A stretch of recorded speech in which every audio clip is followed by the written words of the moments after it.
Folks, we're in Delta, Colorado, and we've got this little set of valves that we're going to put up on auction time. They're manual valves. The other valves that we've shown on this consigners have been those electronic revewless valves, but these are a set of manual valves, and you can see, if you look right there, it says Smith Cooper, Series 160, 200 PSI.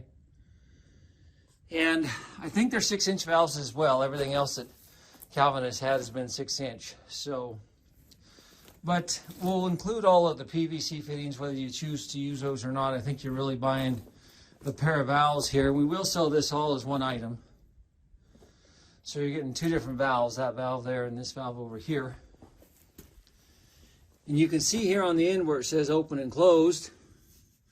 And as I turn this, you guys can see, I think that arrow starts to turn. So it signals to you, whether you've got it opened or closed. But anyway, we'll put those up on auction time, a pair of those valves, sell this whole body all as one lot number right here. If you guys have any questions, just give me a holler. Thank you.